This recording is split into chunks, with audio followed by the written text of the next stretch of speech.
Selamat pagi, kita akan mendengarkan kebenaran firman Tuhan. Kita memujikan Tuhan Yesus setia.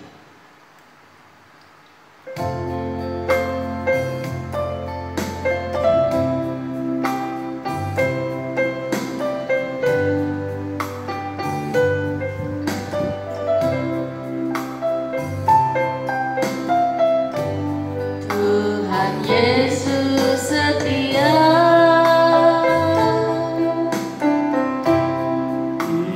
Sahabat kita dalam segala susahku, selalu menghiburku. Dia mengerti bahasa tetesan air mata waktu badai mengamuk dan gelombang menerpa. Tuhan Yesus setia. Tuhan Yesus setia. Dia sahabat kita dalam segala susahku, selalu menghiburku. Dia mengerti bahasa tetesan air mata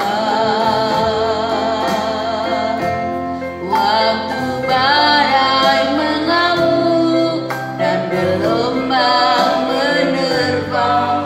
Tuhan Yesus setia. Tuhan, inilah kami di hadapan-Mu.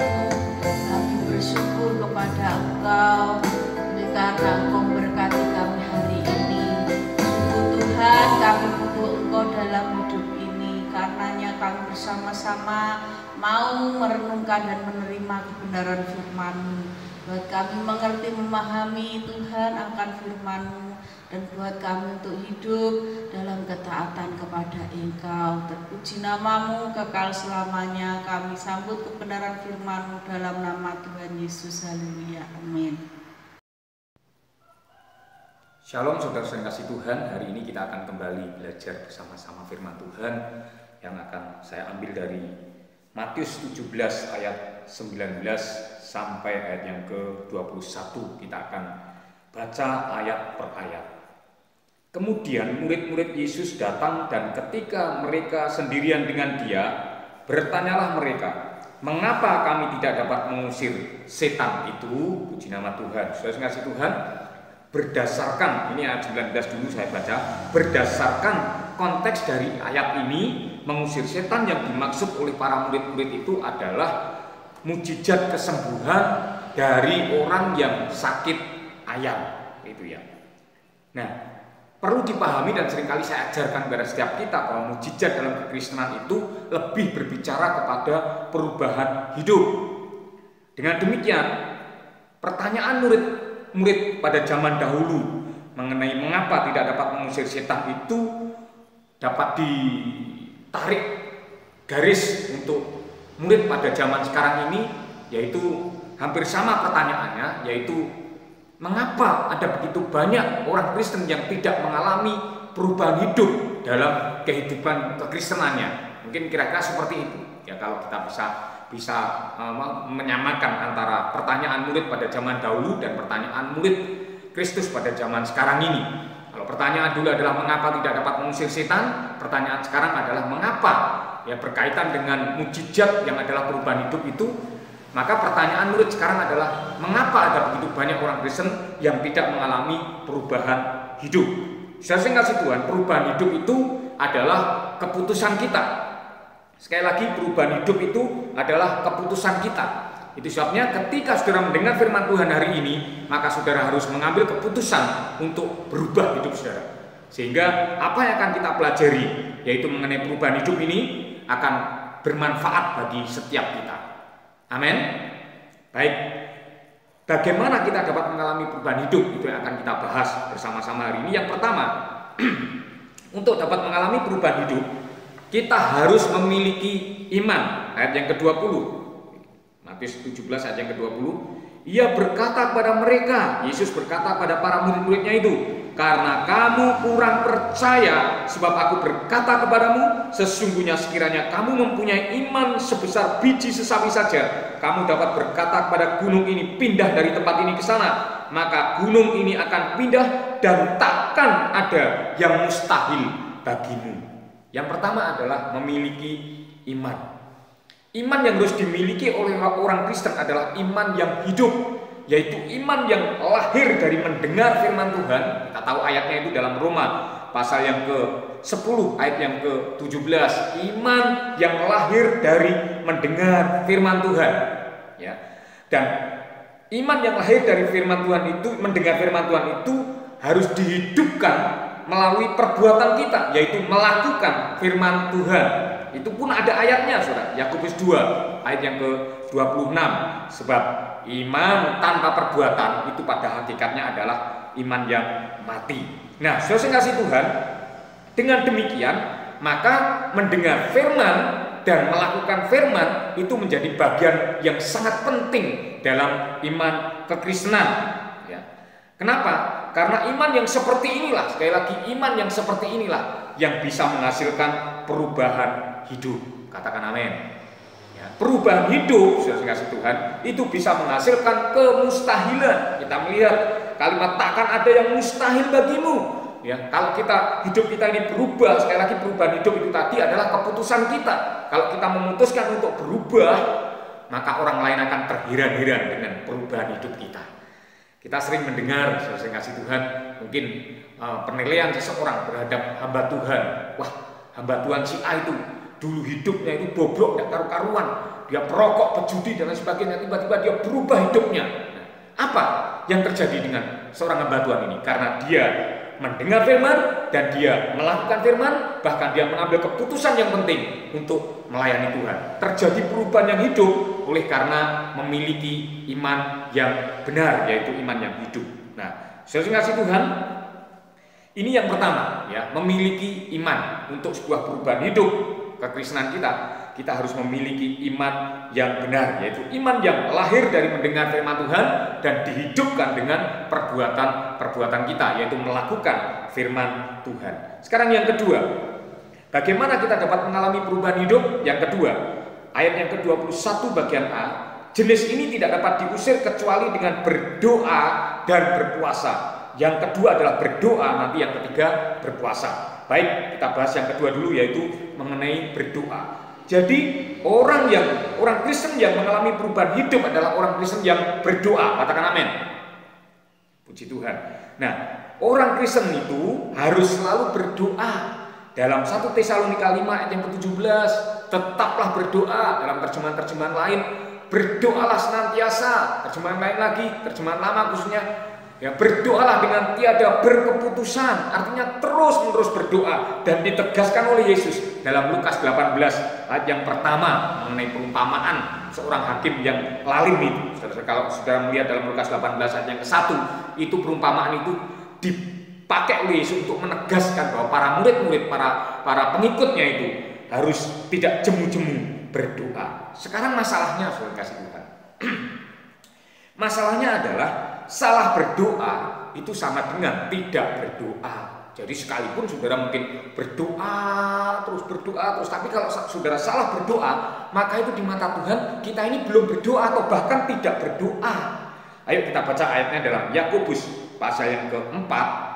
Yakobus pasal yang keempat ayat yang kedua bagian B. Kita perhatikan bagian 2 bagian B dan langsung yang ketiga. Kamu tidak memperoleh apa-apa karena kamu tidak berdoa. Perhatikan, tidak memperoleh apa-apa karena kamu tidak berdoa. Atau kamu berdoa juga tetapi kamu tidak menerima apa-apa berdoa. Karena apa? Karena kamu salah berdoa. Sampai di sini. Saudara perhatikan baik-baik. Kamu tidak memperoleh apa-apa karena kamu tidak berdoa. Kamu tidak menerima apa-apa karena kamu salah berdoa. Jadi tidak berdoa sama dengan salah berdoa. Salah berdoa sama dengan tidak berdoa. Oke, saya akan kasih ilustrasi. Saya telah membawa soal yang saya jawab sendiri. Ya. Saya jawab sendiri. Yaitu saya akan perjelas. Soal yang pertama adalah 1 ditambah 1 sama dengan 2. Benar apa salah? Ya, benar. Jadi nilainya 10 di sini. Ini adalah nilai di sini. 10 ya. Kemudian soal yang kedua adalah 2 tambah 2 sama dengan 3. Benar atau salah? Ada yang mengatakan benar. Salah berarti ya. 2 tambah 2 sama dengan 3 itu salah. Berarti nilainya 0, tidak mendapatkan nilai. Kemudian yang ketiga, soal yang ketiga, 3 tambah 3 sama dengan tidak dijawab. Nilainya berapa? 0 juga ya. Kita melihat di antara 3 soal ini yang memiliki nilai yang sama adalah soal yang kedua dan soal yang ketiga. Soal yang kedua memperoleh nilai 0. Mengapa? Karena salah menjawab. Perhatikan, karena salah menjawab. Kemudian soal yang ketiga, 3 tambah 3 sama dengan tidak dijawab, memperoleh nilai 0, sama-sama 0. Mengapa? Karena tidak menjawab soal. Yang kedua adalah salah menjawab soal. Yang ketiga adalah tidak menjawab soal. Ya, saya berharap saudara bisa mengerti ilustrasi yang saya sampaikan. Intinya apa? Artinya salah berdoa dan tidak berdoa, sekali lagi, salah berdoa dan tidak berdoa itu nilainya sama di hadapan Tuhan, yaitu apa? Tidak memperoleh apa-apa, alias 0, alias nihil, nilainya 0. Ya, tidak ada nilai sama sekali di hadapan Tuhan. Nah, selesai kasih Tuhan, kita kembali pada firman Tuhan. Ya, ada masalah-masalah ketika kita berdoa, saudara. Ada penghalang-penghalang doa, yang salah satunya adalah salah berdoa itu tadi, sehingga doa kita itu tidak memiliki nilai di hadapan Tuhan. Ya. Berikutnya lagi kita melihat bagaimana doa yang tidak dijawab oleh Tuhan itu karena kita tidak mau mengampuni. Ya, dalam Markus pasal yang ke-11 ayat 25, apabila kamu berdiri untuk berdoa dan kamu teringat sesuatu dalam hatimu kepada saudaramu, ampunlah terlebih dahulu. Pengampunan kita itu penting, saudara. Ketika kita berdoa dan kita tidak bisa mengampuni atau kita tidak mau mengampuni, maka yang terjadi doa kita itu tidak memperoleh nilai apa-apa di hadapan Tuhan. Ya, puji nama Tuhan. Itu Markus 11 ayat 25. Kemudian penghalang doa berikutnya yang menjadi masalah dalam ketika kita berdoa adalah hubungan suami istri kita, ya, hubungan keluarga kita, hubungan antara suami dan istri. Dalam 1 Petrus pasal yang ketiga ayat yang ke-7, coba kita lihat di sana karena ini penting. 1 Petrus pasal yang ketiga, 1 Petrus pasal yang ketiga ayat yang ke-7. Saya melihat dulu, ya, 1 Petrus pasal yang ketiga ayat yang ke-7. 1 Petrus pasal yang ketiga ayat yang ke-7. Di sana dikatakan, demikian juga kamu, hai suami-suami, hiduplah bijaksana dengan istrimu sebagai kaum yang lebih lemah. Hormatilah mereka sebagai teman pewaris dari kasih karunia, yaitu kehidupan. Ya, teman pewaris kasih karunia dari Allah, yaitu kehidupan. Supaya apa? Supaya doamu jangan terhalang. Jadi yang menghalang-halangi doa adalah hubungan suami istri. Maka hati-hati dalam memilih teman hidup. Mengapa? Karena itu sangat menentukan jawaban doa kita. Dalam Matius 18 ayat yang 19 ya, doa yang dijawab oleh Tuhan apabila 2 orang sepakat. Ini berbicara tentang suami istri, hubungan suami istri. Apabila kita sepakat dalam rumah tangga, maka doa kita itu akan dikabulkan oleh Tuhan. Puji nama Tuhan. Kita kembali kepada firman Tuhan.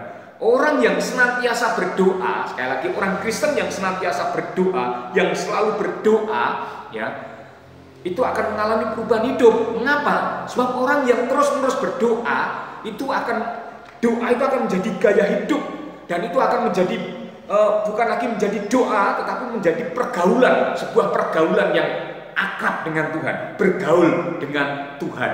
Ketika kita sering bergaul dengan Tuhan, kita sering berbicara dengan Tuhan, kita sering omong-omong dengan Tuhan, maka yang terjadi, ayat Alkitab yang mengatakan bahwa pergaulan kita itu akan mempengaruhi kehidupan kita. Ketika kita semakin erat bergaul dengan Tuhan, maka sifat Tuhan itu akan tertular dalam kehidupan kita. Makanya dalam Amsal 13 ayat yang ke-20 dikatakan bahwa dengan siapa kita bergaul itu sangat menentukan, ya, sangat menentukan kehidupan kita. Amin. Ini yang kedua. Jadi doa itu, orang Kristen yang berdoa itu bisa mengubah, ya, kehidupannya, ya, bisa mengubah kehidupannya, ya, perubahan hidup, bisa mengalami perubahan hidup orang Kristen yang berdoa. Sekarang yang ketiga, kita tahu ayat yang ke-21 dari Yohanes, dari Matius, maksud saya Matius 17 ayat 21 tadi. Yang ke B adalah berpuasa, ya. Yang pertama tadi yang memiliki iman, orang Kristen yang ingin mengalami perubahan hidup harus memiliki iman. Yang kedua, orang Kristen yang ingin mengalami perubahan hidup itu harus berdoa. Dan yang ketiga, orang Kristen yang ingin mengalami perubahan hidup itu harus berpuasa, ya. Nah, saudara jangan salah sangka, ya, harus berpuasa. Puasanya orang Kristen itu gini, bukan masalah tidak makan dan tidak minum. Sekali lagi, puasanya orang Kristen itu bukan masalah tidak makan dan tidak minum, tapi masalah mengendalikan diri, ya, mengendalikan diri, ya. Itulah sebabnya dalam Amsal 23 maksud saya ayat 1 dan 2, jika engkau diundang oleh pembesar, makan oleh seorang pembesar, perhatikan baik-baik apa yang ada di depanmu, taruhlah pisau di lehermu bila besar nafsumu. Itu adalah tentang menguasai diri, ya, menguasai diri. Besar nafsu itu dalam terjemahan Jawa tahun 81 dikatakan itu drembo. Drembo itu dalam bahasa bahasa bebasnya, terjemahan bahasa bebasnya kalau di Indonesia kan drembo itu adalah opo-opo doyan, apa-apa doyan, ya, apa-apa saja mau gitu, ya. Makanan apa saja mau, suka, makanan apa saja itu suka. Nah, dalam bahasa kasarnya, mohon maaf ini, rakus, gitu ya. Dalam bahasa kasarnya itu rakus, gitu ya. Nah, kenapa Tuhan harus menyuruh kita untuk tidak menjadi drembo, ya?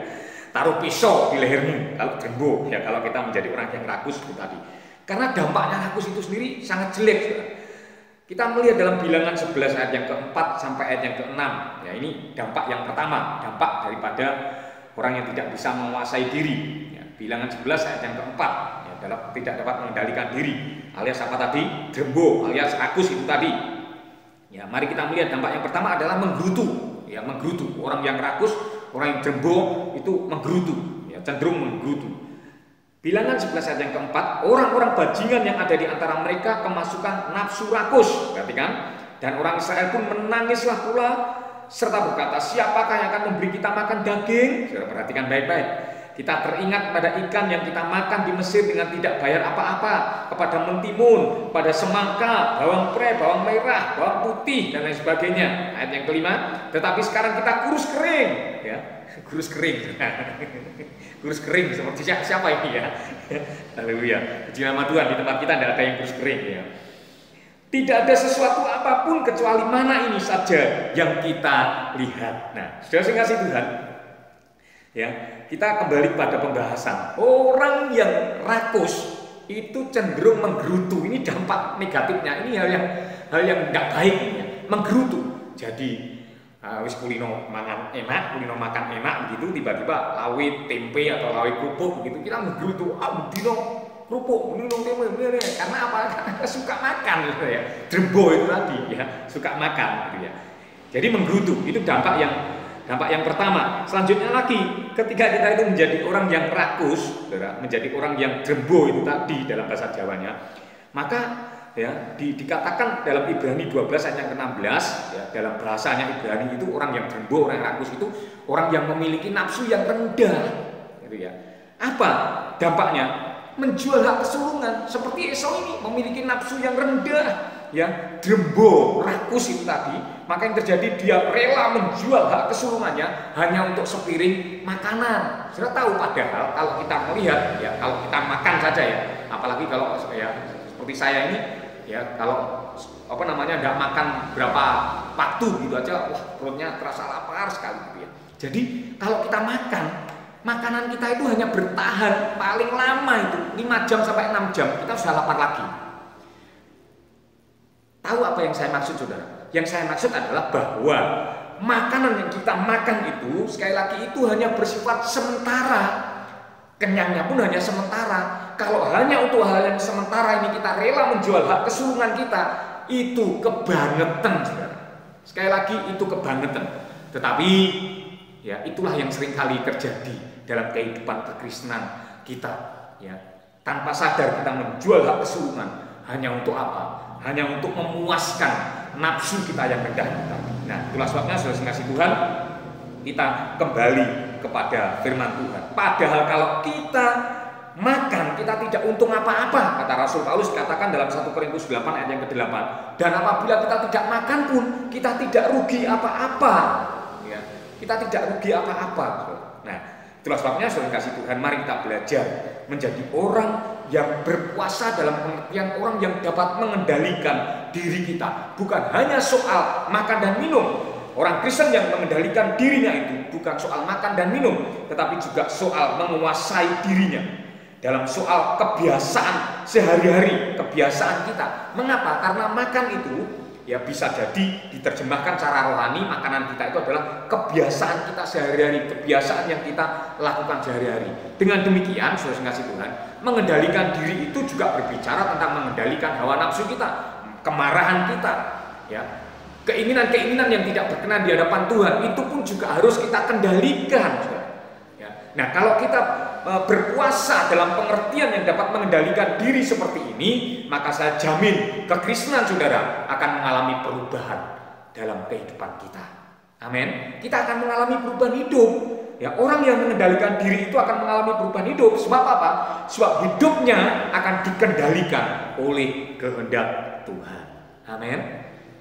Puji nama Tuhan. Inilah saya rasa kebenaran firman Tuhan yang dapat saya sampaikan kepada setiap kita.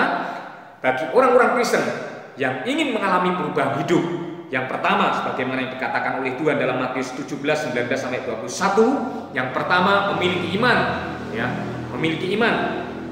Iman yang bagaimana? Iman yang hidup, yang mendengar firman Tuhan dan melakukan. Karena hanya dengan melakukan firman Tuhan orang Kristen itu dapat berubah kehidupannya. Kemudian yang kedua adalah orang Kristen yang berdoa. Berdoa yang bagaimana? Doa dengan cara yang benar, terus-menerus berdoa, ya, terus-menerus berdoa dan menghilangkan kendala-kendala doa itu tadi. Dan yang terakhir adalah orang Kristen yang berpuasa dalam pengertian orang Kristen yang dapat mengendalikan diri, menyerahkan kendali hidupnya itu kepada kehendak Tuhan. Tuhan memberkati kita. Mari kita tundukkan kepala, kita berdoa bersama-sama.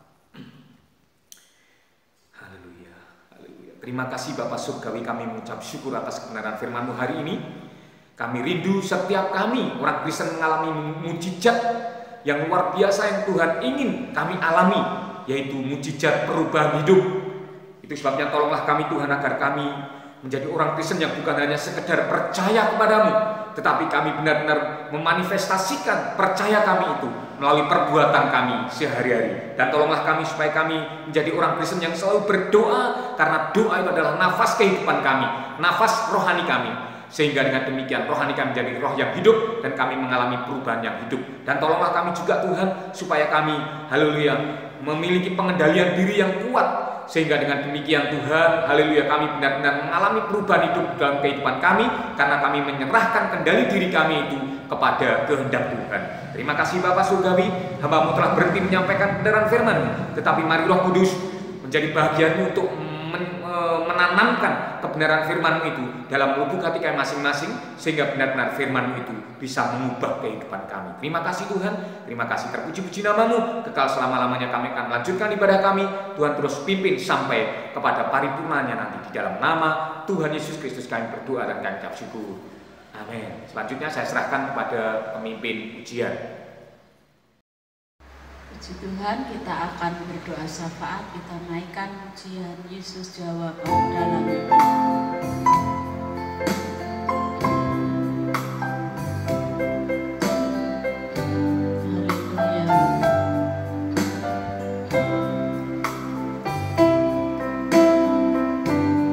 Yesus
jawaban dalam setiap kehidupan kami.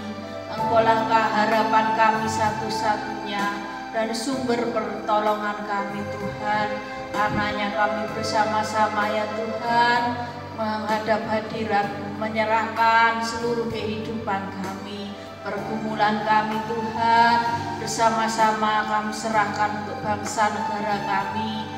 Tuhan Yesus menolong, Tuhan Yesus memulihkan, Tuhan Yesus berkenan memberkati bangsa kami.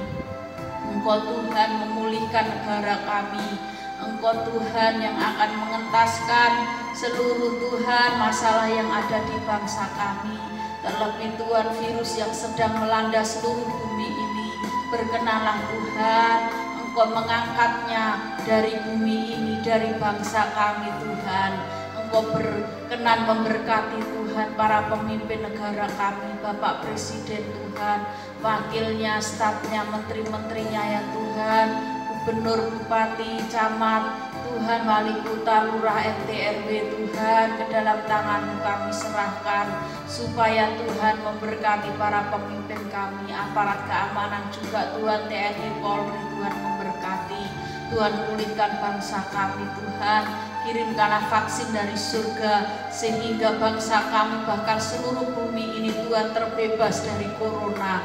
Berkati Tuhan, ampuni kami semua yang ada di bumi ini Tuhan, mungkin telah menyakiti hati Engkau dan mengecewakan Engkau. Jangan biarkan berlama-lama berlarut-larut virus corona ini dan memakan korban jiwa yang banyak.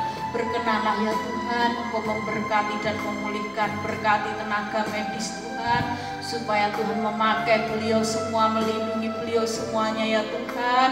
Engkau berkati pasien corona segera disembuhkan oleh Tuhan di dalam nama Tuhan Yesus, sehingga tidak bertambah-tambah Tuhan yang terjangkit, tidak ada korban jiwa lagi karena corona di dalam nama Tuhan Yesus. Kami percaya belas kasih Tuhan terjadi atas bangsa kami, memberikan kesejahteraan, memberikan ketentraman dan keamanan. Kami bersyukur Tuhan, gereja-gereja di bumi ini khususnya di Indonesia ini, negara kami telah dibuka. Karenanya Tuhan, kami berdoa Tuhan berkati Tuhan ibadah-ibadah yang kami selenggarakan ini, supaya dapat menyenangkan, menyukakan hati Engkau. Tolonglah umat-Mu Tuhan, supaya dapat semuanya Tuhan Yesus Kristus bersyukur dengan datang berbakti beribadah kepada Engkau ya Tuhan, sehingga semuanya mendapatkan ya Tuhan, semuanya merendahkan diri dan mendapatkan belas kasih Tuhan, menjawab doa-doa kami, permohonan kami, pergumulan kami bersama. Tuhan berkati ibadah kami Tuhan, supaya menyenangkan hati Engkau. Kau berkati umat-Mu Tuhan, yang sakit Kau sembuhkan, yang susah hiburkan, yang dalam pencobaan lepaskan ya Tuhan, yang menghadapi jalan untuk berikan jalan keluar, yang lemah Engkau kuatkan Tuhan, yang berputus asa Kau berikan pengharapan. Berkati keluarga, rumah tangga kami semua dengan keharmonisan, kebahagiaan yang datang daripada Engkau. Berkati anak-anak balita dalam pertumbuhan kesehatannya Tuhan. Berkati yang muda-mudi yang membutuhkan teman hidup, pekerjaan, beri yang terbaik, yang masih sekolah Tuhan, dari playgroup sampai perguruan tinggi, beri kepintaran, kecerdasan, seluruh kebutuhan Tuhan bagi anak-anak kami dalam pendidikan Kau sudah sediakan dengan ajaibnya ya Tuhan, dari kemurahan hati-Mu ya Tuhan yang melimpah atas kami, atas anak-anak kami semuanya ya Tuhan, sehingga dapat meraih masa depannya, cita-citanya untuk hormat dan kemuliaan nama-Mu Tuhan. Berkati yang sudah sepuh dengan ayam tentrem yang datang daripada Tuhan. Berkati Tuhan pekerjaan-Mu, hamba-hamba-Mu di mana saja berada. Terima kasih Tuhan, apapun pergumulan kami, apapun ya Tuhan menjadi beban kami, tidak ada yang tersembunyi di hadapan-Mu. Kami mengandalkan Tuhan dan kami percaya orang yang mengandalkan Tuhan tidak akan pernah kecewa, tetapi diberkati oleh Tuhan. Apapun yang kami kerjakan dan lakukan, Tuhan yang menyertai, yang melindungi, yang membuat berhasil dan memberkati kami semua untuk hormat dan kemuliaan nama-Mu. Demikian Tuhan, permohonan kami, ucapan syukur kami naikkan dalam nama Tuhan Yesus, dan kami sudah menerimanya dalam nama Yesus. Haleluya, amin.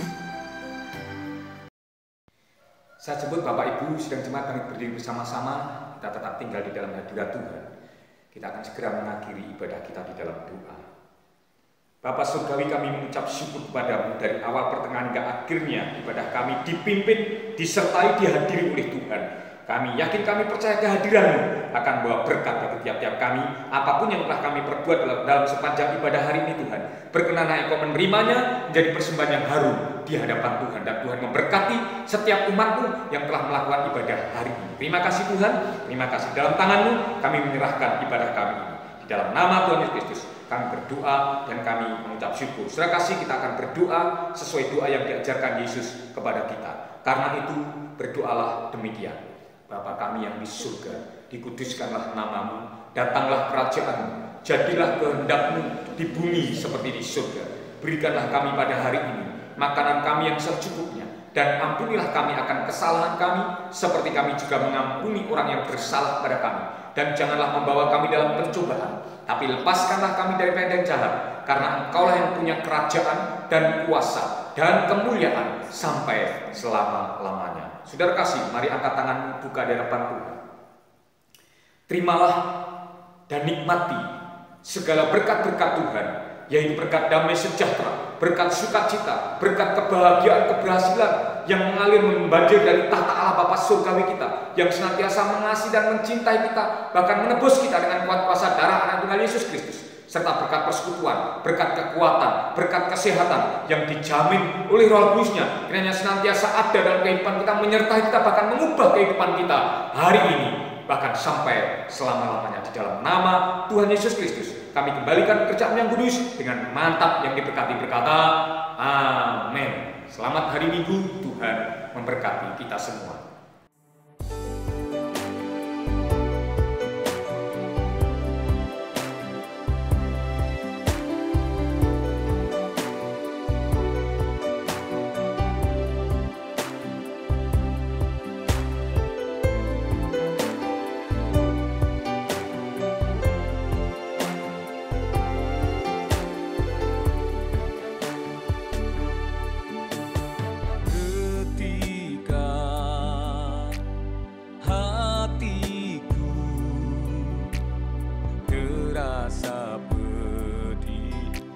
Pinggangku